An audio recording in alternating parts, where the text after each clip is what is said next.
के शर्मा जी, इस वक्त अयोध्या में मैंने शुरुआत में कार्यक्रम के दिखाया कि इस वक्त हाई सिक्योरिटी जोन है, न सिर्फ अयोध्या बल्कि यूपी, क्योंकि एक बहुत बड़ा कार्यक्रम है जिस पर नजर सिर्फ देश की नहीं है पूरी दुनिया की रहेगी। अब ऐसे में माहौल बिगाड़ने वालों की कमी नहीं होती है, लेकिन उनमें ऐसे लोग हो जो देश में सत्ता में रहे नेता हो, वो अपने बयानों से माहौल बिगाड़े तो बड़ा दुखद है।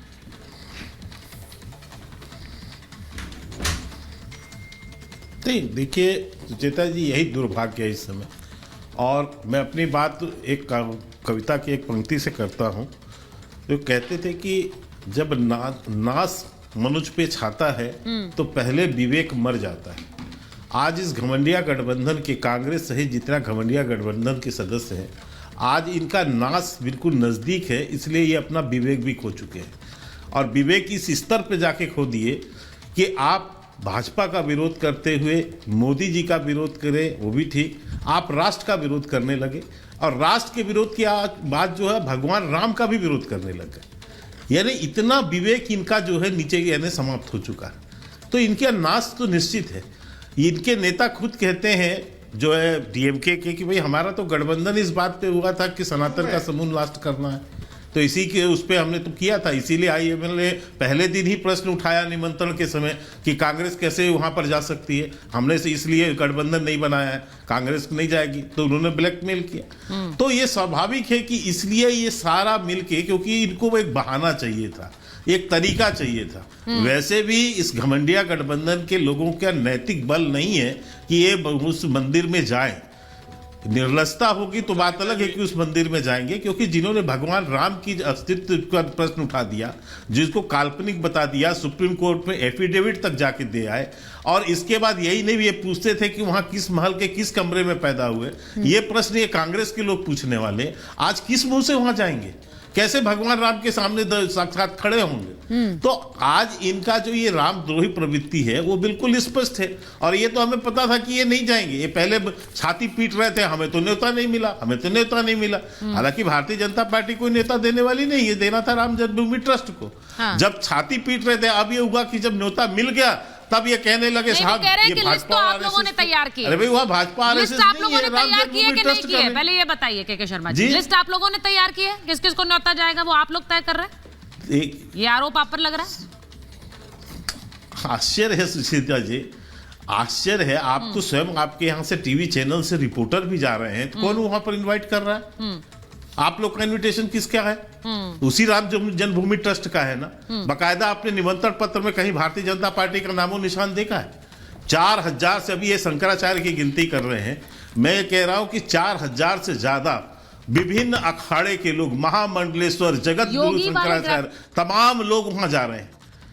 और वो लोग उनको ज्ञान नहीं है, इन्हीं लोग को, ये कांग्रेसियों को बड़ा ज्ञान है। अभी मैं दिग्विजय सिंह का भी भाषण सुन रहा था, उनको तो हर चीज में, तो मुहूर्त जब निकला था तब भी वो प्रश्न उठा रहे थे। तो इनको तो समय समय पे विरोध करना। इसलिए एक बात वो कहता हूं मैं कि मान लीजिए सुचेता जी, जब सुप्रीम कोर्ट का फैसला आया, यदि उस समय खुदा ना खास्ता इस देश में कांग्रेस की सरकार होती, एक तो फैसला नहीं आता, और यदि आ भी जाता तो आज तक मंदिर का एक ईंट नहीं रखा गया होता। अभी तक ये एक कौमी कमेटी बनाए होते, और ये आज तक ये कहते होते कि देश में माहौल नहीं है, इसलिए यहां पर जो है मंदिर नहीं बन सकता, और ये मंदिर बनने भी नहीं देते। ये तो नरेंद्र मोदी जी देश के प्रधानमंत्री हैं, और भारतीय जनता पार्टी के नेतृत्व का इस समय सरकार है इस देश में, इसलिए आप इतने कम समय में इस मंदिर को देख रहे हैं, जिसका भव्य प्राण प्रतिष्ठा 22 जनवरी को होने जा रहा है। और ये उसके बाद मैं इसलिए कहता हूं क्या क्या नहीं किया मुहूर्त के समय। विनोद बंसल जी भी आ गए, एक मिनट मैं आ रही हूं, मैं आपको बताता हूं। मैं आ रही हूं, एक बार इनिशियल कमेंट ले लूं। नहीं, मैं ये कह रहा हूं, प्रोफेसर साहब हंस रहे हैं, मैं एक बार उनके पास जाऊंगी। विनोद बंसल जी आ गए हैं, उसके बाद मुझे किशोर जी के पास भी जाना है। मैं प्रोफेसर साहब आपके पास आ रही हूं, मुझे ये बता दीजिए, लालू जी, नीतीश जी, तेजस्वी जी, कोई जा रहा है प्राण प्रतिष्ठा में?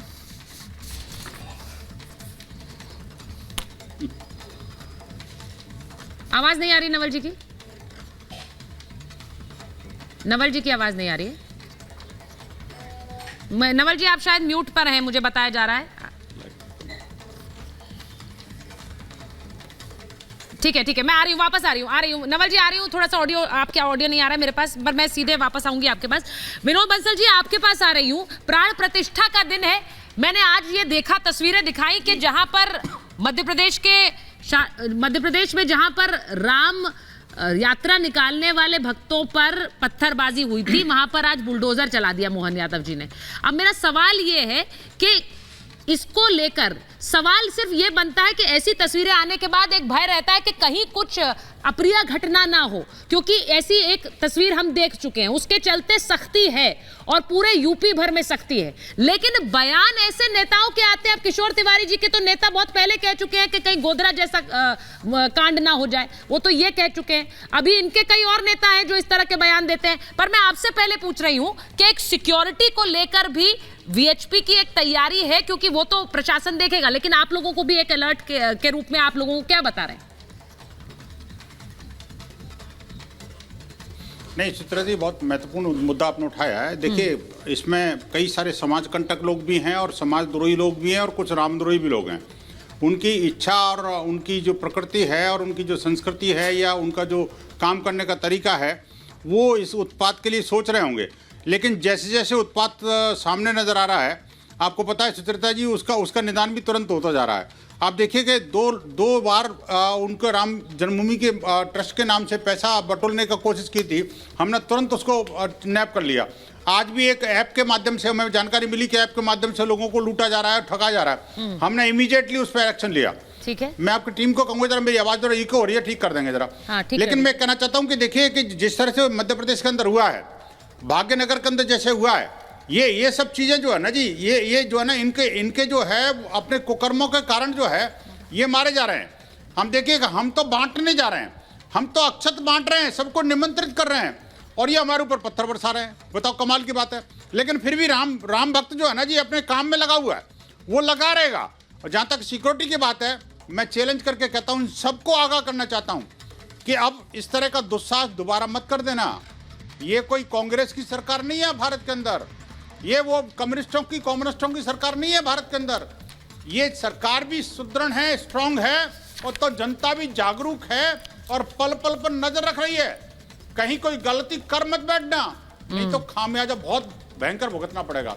और जो लोग इस तरह का दिवा स्वप्न देख रहे हैं ना कि रंग में भंग डाल देंगे हम, वो अब नहीं होने वाला। किशोर जी, समय बदल गया। किशोर जी, आपकी पार्टी तो राम भक्त होने का दावा करती है, लेकिन जिनका हाथ पकड़कर आगे बढ़ रहे हैं 2024 में, वो तो राम की श्रद्धा कितनी दिखा रहे हैं, आप देख रहे हैं। निमंत्रण मिलने के बाद नहीं जा रहे हैं। नहीं, विनोद जी की धमकी भी सुन रहा था मैं, लेकिन देश का माहौल और अशांति ये बीजेपी का एजेंडा नहीं, वो धमकी किसे दे रहे हैं? वो धमकी उनको दे रहे हैं जो गड़बड़ी फैलाएंगे, आपको थोड़ी दे रहे हैं। वो धमकी उन्हें दे रहे हैं जो गड़बड़ी फैलाएंगे। एक मिनट मेरी बात समझ लो। हाँ, अरे एक मिनट, मैं भी बोलता हूं कि राम काज के अंदर और इतने बड़े कार्यक्रम के अंदर भारत में सौहार्द बना रहना चाहिए। लेकिन इनके पास, बीजेपी के पास कोई मुद्दा नहीं है, इसलिए बीजेपी दंगे करा सकती है। ऐसी आशंका हमारे उद्धव जी ने भी बताई है और संजय राउत जी ने बताई। आपने बताया मुझे कि योगी जी ने बहुत अच्छी सुदृढ़ सुरक्षा रखी है, तो मैं तो कार्यक्रम के लिए शुभकामनाएं देता हूं, पहली बात। दूसरी बात, अब मुझे बताया गया कि मंदिर पूरा बना ही नहीं, शिखर भी बना नहीं। शंकराचार्य कहते हैं कि अपूर्ण मंदिर में प्राण प्रतिष्ठा होनी नहीं चाहिए। हम लोग तो आने जाने वाले थे, अब ऐसे कोई ये वही कांग्रेसी बीजेपी के आयोजन में आपको तो कम से कम उन कांग्रेसियों के साथ नहीं बैठना चाहिए ना। अरे मुझे बोलने दो रे यार। नहीं किशोर जी, मुझे बताइए कि आपको तो कम से कम राम की भाषा बोलनी चाहिए ना। वो जरा कंप्लीट कर लें। बोलिए किशोर जी, बोलिए। विनोद जी भी क्या है, नहीं ये बीजेपी के प्रवक्ता बनने चाहिए, अच्छे से बोलेंगे। फिर ये क्या है, पॉलिटिकल एजेंडा और पॉलिटिकल कार्यक्रम है जिसमें मुझे नहीं चाहिए। विपक्ष नहीं जाएगा, यानी नहीं जाएगा। फिर विपक्ष में मेरी आस्था है, मैं 15 तारीख को जाऊंगा, 16 तारीख को जाऊंगा। अच्छा, अब आप भी पॉलिटिकल इवेंट बता रहे हैं। एक मिनट किशोर जी, अब ये आपके लिए भी पॉलिटिकल इवेंट है। जो आप थोड़े दिन पहले तक इसी महाभारत में इस मंदिर के लिए क्रेडिट मांग रहे थे और कह रहे थे ये मंदिर तो शिव सैनिकों की वजह से तैयार हो रहा है, शिव सैनिकों ने बलिदान दिया।